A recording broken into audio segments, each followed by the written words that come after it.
One of the most important decisions in weather forecasting was made, the decision to launch an invasion on the beachheads of Normandy.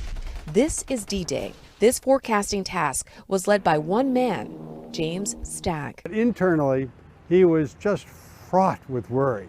After he would work on the forecast, he'd take long walks around the estate where Ike's advanced headquarters were located. Group Captain Stagg was a Scotsman and a British Royal Air Force meteorologist.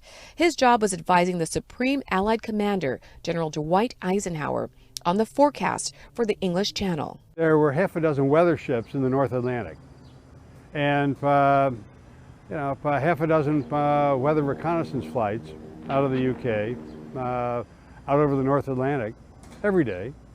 And they were also reading German weather broadcasts. The outcome depended on Stagg's forecast. His decision was the inspiration behind author John Ross's book, The Forecast for D-Day, the weatherman behind Ike's greatest gamble.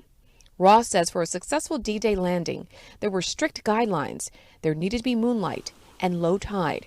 And if it were too choppy, it would make landing on the beaches impossible. They needed to have a period where there was 50% moonlight. The Allies wanted to land at low tide because they knew that the beaches were covered with obstacles.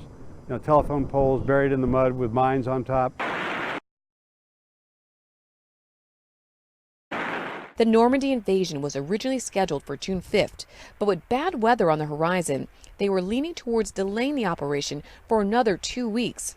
This could have led to enemy forces finding out about the plan. Stagg predicted a break in the weather and persuaded the general if he delayed the operation by just 24 hours, the plan could still go ahead. Ross says other meteorologists on the team disagree with Stagg's forecast, but the general took his advice. He was certainly worried, but he knew the weather. More than 100,000 Allied forces led the charge to liberate France from Nazi control. Stagg went on to receive the American Legion of Merit, and his studies in weather forecasting have been used around the world. Reporting for AccuWeather, I'm Kenna Vernon.